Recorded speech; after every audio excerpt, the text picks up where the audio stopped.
Bonjour à toutes et à tous, c'est Manuel Correa. Dans cette vidéo, je vais vous montrer comment créer des boules de Noël réalistes dans Illustrator.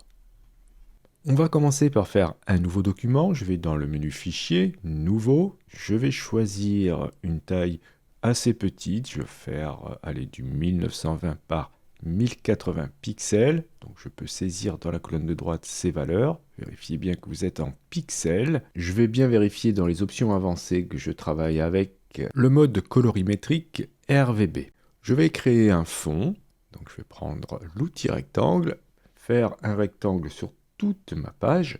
Je vais ensuite aller dans le menu fenêtre, ouvrir le panneau nuancier. Et là, je vais pouvoir choisir une couleur pour le fond. Je vais prendre une couleur bleu foncé, comme ça. Je vais ensuite cliquer sur le contour ici et cliquer ensuite sur la couleur 100 pour ne pas mettre de contour. Je vais ouvrir mon panneau calque et déplier le calque pour ensuite verrouiller en cliquant ici mon rectangle. Comme ça, je ne risque pas de le bouger. Je vais ensuite prendre l'outil ellipse, maintenir majuscule enfoncé et faire un cercle. Bien, alors actuellement le cercle a la même couleur que le fond, donc on ne le voit pas. Maintenant on va commencer à travailler nos couleurs. Je vais appliquer dans le fond un dégradé. Pour cela je me rends dans le menu fenêtre et je vais dans dégradé de couleur, voilà, pour ouvrir ce panneau. Et je vais aller cliquer sur le dégradé, à vérifier d'abord que vous ayez le carré du fond qui est devant le contour ici, donc bien celui-ci, et on va cliquer sur la barre de dégradé pour appliquer un dégradé qui par défaut est noir et blanc, et c'est là qu'on va choisir nos couleurs. Depuis mon panneau nuancier, je vais faire glisser cette couleur là peut-être sur le rond blanc, voilà, et je vais ensuite faire la même chose sur le rond noir, donc sur l'arrêt de couleur noire, et ensuite double-cliquer sur celui-ci pour aller cliquer sur la palette de couleurs. Je vais cliquer ensuite ici pour me mettre en TSL. Je vais ajouter de la luminosité au maximum et baisser la saturation pour obtenir quelque chose de très clair. Ensuite, je vais cliquer ici pour créer un dégradé radial. C'est l'inverse de ce que je souhaite, alors je vais ensuite cliquer ici pour inverser le dégradé. Voilà, donc on a déjà un effet sphérique sur notre cercle. Pour diriger l'éclairage, je vais cliquer ici dans la barre des outils pour aller chercher l'outil dégradé. Et je vais ensuite cliquer sur la barre blanche de mon dégradé pour la placer par ici. Et ensuite, je peux, si je me mets à l'extérieur, faire tourner le dégradé, même si ce n'est pas nécessaire ici, mais j'aime bien que ça ait le sens de l'éclairage. Et ensuite, je peux jouer avec l'échelle pour créer une surface plus ou moins brillante. Vous voyez, si c'est petit, c'est très brillant. Si c'est très gros, c'est moins brillant. Il y a moins de réflexion. Ok, donc je vais le mettre par là. Très bien. Donc ça me fait déjà ça. Et à tout moment, bien sûr, je pourrais corriger le dégradé en déplaçant les arrêts de couleur, en ajoutant. Vous voyez, à tout moment, je peux cliquer sur la barre ici pour ajouter un arrêt de couleur, modifier la luminosité, etc., etc. Toutes ces choses que l'on peut faire avec les dégradés. Et avec l'outil dégradé, comme je vous ai montré, vous allez pouvoir jouer avec les échelles, le placement, etc. Je vais ensuite créer ce qu'il y a au-dessus pour accrocher la boule. Donc je peux déplacer la boule vers le bas. Et je vais d'abord créer avec l'outil rectangle, toujours avec le dégradé ici, un rectangle qui sera assez gros comme cela. Je vais dans le panneau dégradé indiquer qu'il s'agit cette fois-ci d'un dégradé linéaire. Je vais mettre ce rectangle sous l'ellipse dans l'ordre des calques et j'irai régler le dégradé par la suite. Alors on va bien faire attention d'être bien centré, donc je vais sélectionner le rectangle en cliquant dessus avec la flèche noire, l'outil de sélection, et ensuite je vais maintenir majuscule, cliquer sur le cercle et recliquer une deuxième fois sur le cercle pour qu'il devienne plus épais. Cela signifie que c'est l'objet clé pour l'alignement. Je vous remontre. Donc d'abord je clique sur le rectangle, ensuite je maintiens majuscule, je clique sur le cercle et je clique une seconde fois sur le cercle. Et maintenant depuis le panneau propriété, je vais pouvoir cliquer ici sur cette icône pour aligner mon rectangle par rapport au cercle. Voilà. Bien, si vous avez besoin de changer l'échelle de ce rectangle, il suffira de maintenir avec l'outil de sélection Alt enfoncé pour changer l'échelle à partir du centre. Comme ça, vous n'allez pas casser votre alignement. Ensuite, je vais faire une copie de ce rectangle. Je vais aller dans le menu édition copier et ensuite dans édition coller devant. Ce qui me permet, si vous regardez dans le panneau calque, d'avoir deux rectangles. Le premier étant sélectionné, je vais le déplacer, je vais le monter, réduire un peu sa taille, changer son échelle. Donc je vais maintenir Alt enfoncé avec la flèche noire, je vais faire un changement d'échelle par rapport au centre. Et je vais aller chercher un dégradé de couleur un petit peu de type métallique. Pour cela, je vais cliquer dans le nuancier sur l'icône menu bibliothèque. Je vais dans dégradé. Je vais ensuite cliquer sur métaux. Et là, j'ai plein de types de dégradés intéressants, notamment voilà, celui-ci qui est un dégradé un peu de type or. Et avec l'outil dégradé, je vais pouvoir déplacer le dégradé voilà, pour le mettre peut-être comme ça. Et bien sûr, vous pouvez déplacer les arrêts de couleur pour ajuster comme vous voulez les couleurs. Ensuite, je vais sélectionner le rectangle qu'il y a en dessous, appuyer sur E pour faire appel à l'outil de transformation manuelle, cliquer sur cette icône pour faire une distorsion en perspective et cliquer ensuite sur les points inférieurs pour agrandir la base de ce rectangle. Et ensuite, je vais prendre l'outil dégradé et je vais peut-être faire un cliquer-glisser pour mettre le dégradé plutôt comme ça. Voilà.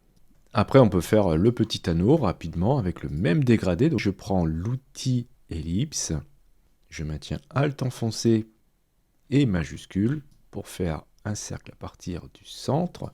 Je vais le mettre par là. Donc, avec les repères commentés, vous allez avoir des lignes qui vont vous indiquer si c'est bien aligné. Okay.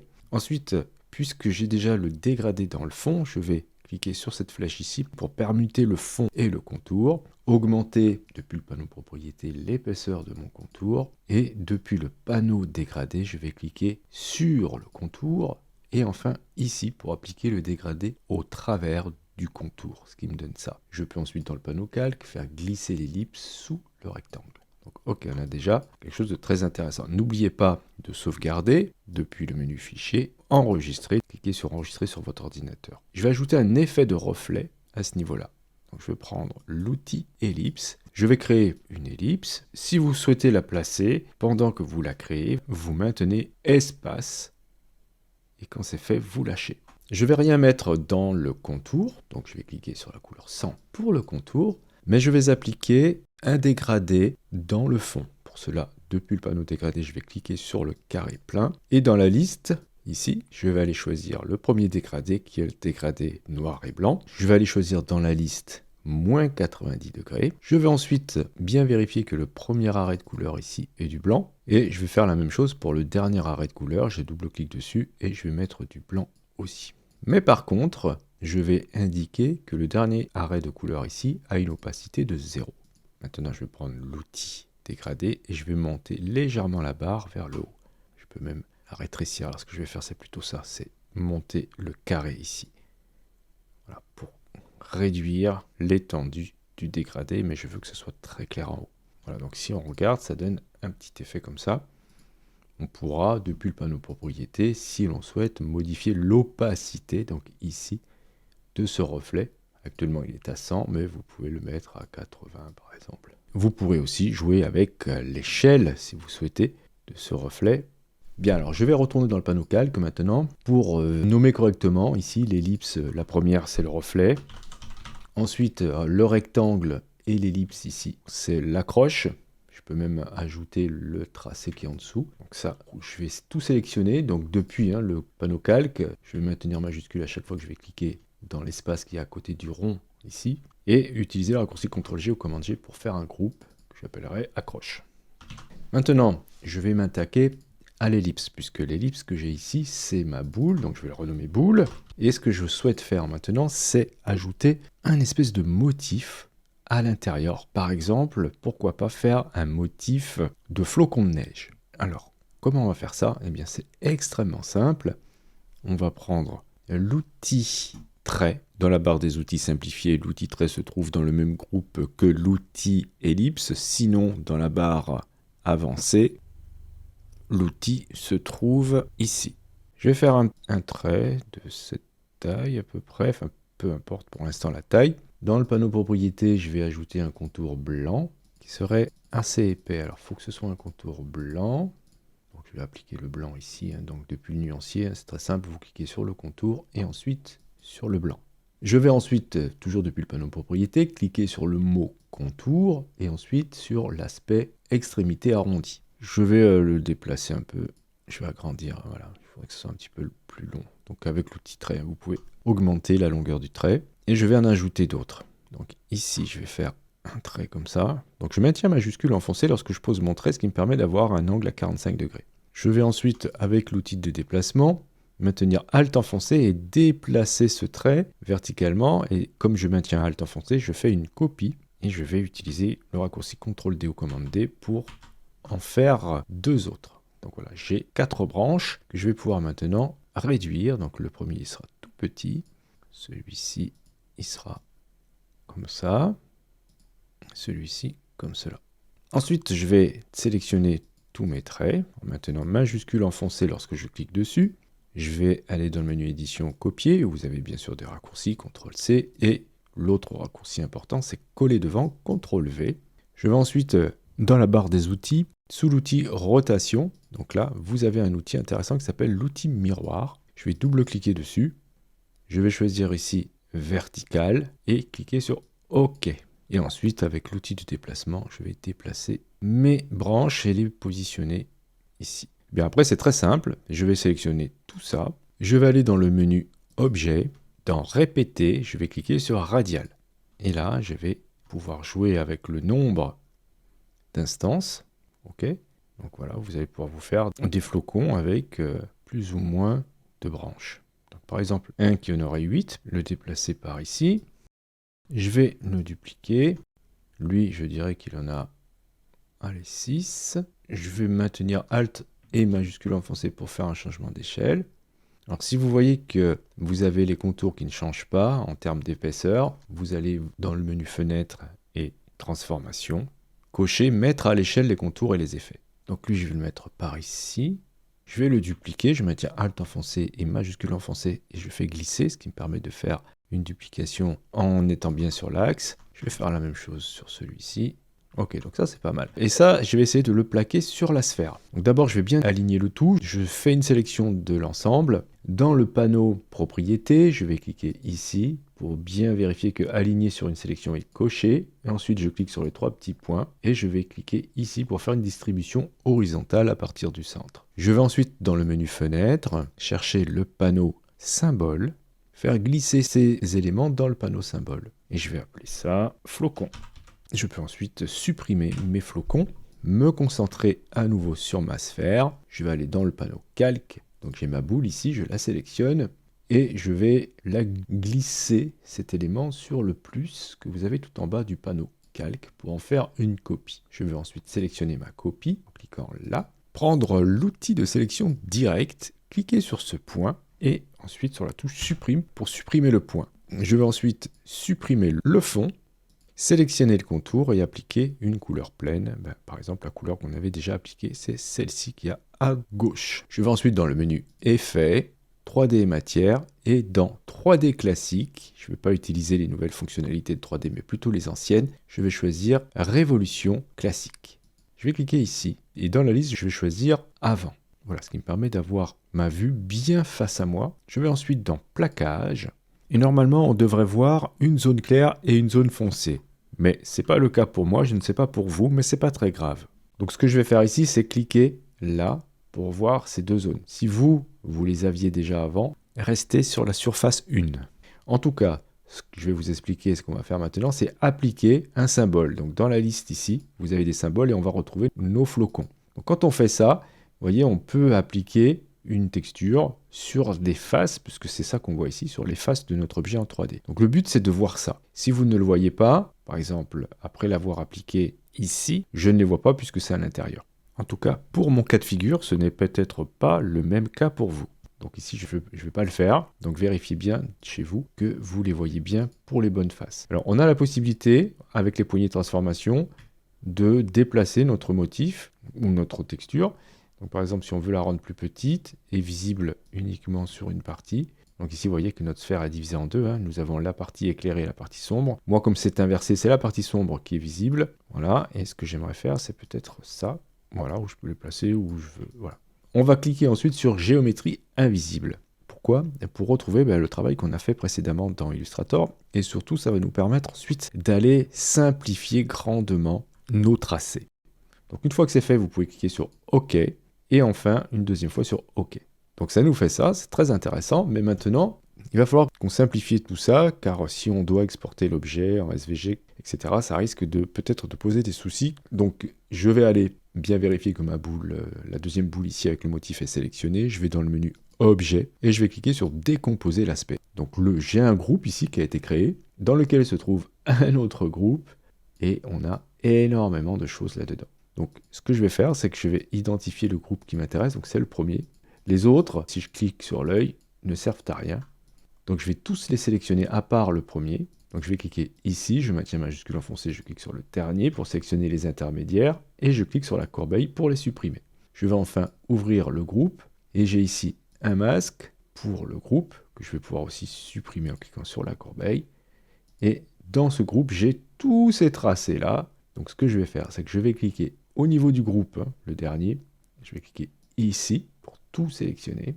Je vais enfin aller dans le menu Objet, et ensuite dans Tracé transparent, et cliquer sur Créer.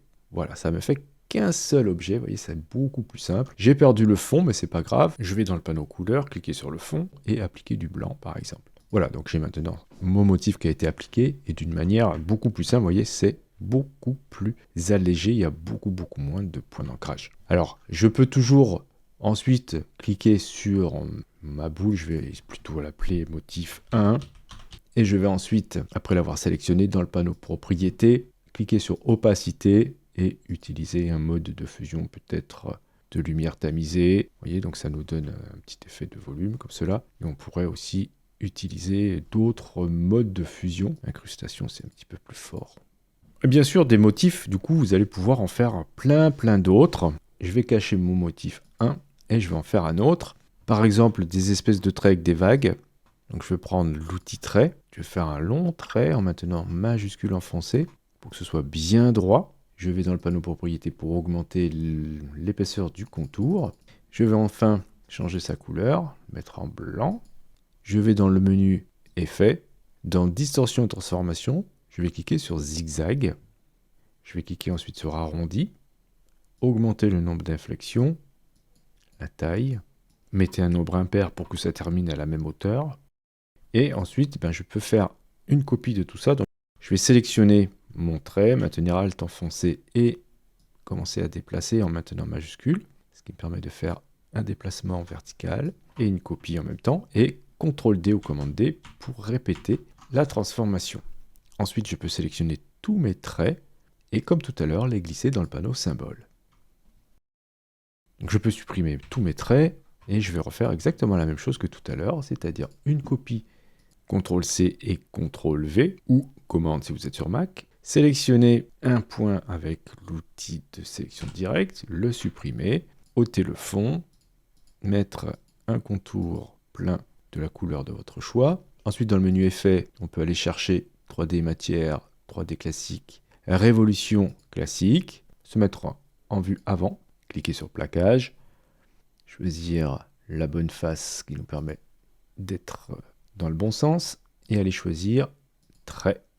Et vous pouvez même cliquer sur ajuster pour faire en sorte que ce soit parfaitement ajusté. Ensuite, je vais cliquer sur géométrie invisible, sur OK, OK une seconde fois.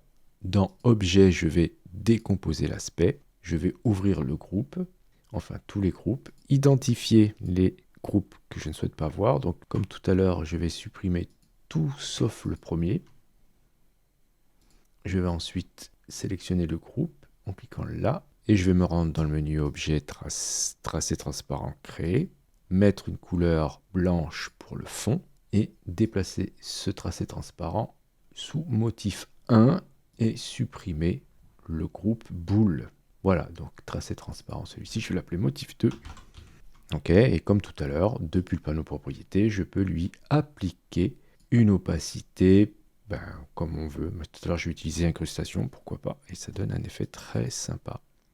Alors évidemment, ça me fait deux motifs différents. Je pourrais alterner et je pourrais même sélectionner tout ça, maintenir Alt enfoncé, déplacer tout ça par ici. Je vais ensuite supprimer motif 2, enfin vous avez compris, hein, le but c'est de faire réapparaître le premier motif. Sélectionnez le tout, et si vous voulez être cohérent, vous pouvez même grouper chaque sphère, après les avoir sélectionnées, CTRL-G, sphère 1, ou boule 1, la même chose pour l'autre, CTRL-G, boule 2, et changer l'échelle si besoin, et les placer où vous voulez. Ensuite, libre à vous de faire votre petite carte de Noël avec ces jolies boules de Noël. Donc voilà comment faire des boules de Noël plus ou moins réalistes dans Illustrator. Je vous remercie d'avoir suivi cette vidéo. Si vous avez des questions, bien sûr, n'hésitez pas à le faire dans les commentaires. Si vous souhaitez soutenir cette chaîne, vous pouvez cliquer sur j'aime, c'est hyper important pour le référencement. Si vous n'êtes pas abonné et que ça vous dit, vous pouvez cliquer sur abonnez-vous. N'oubliez pas la petite clochette pour être averti des prochains cours ou des prochains tutos. Justement, on se dit à la prochaine pour un autre cours ou pour un autre tuto.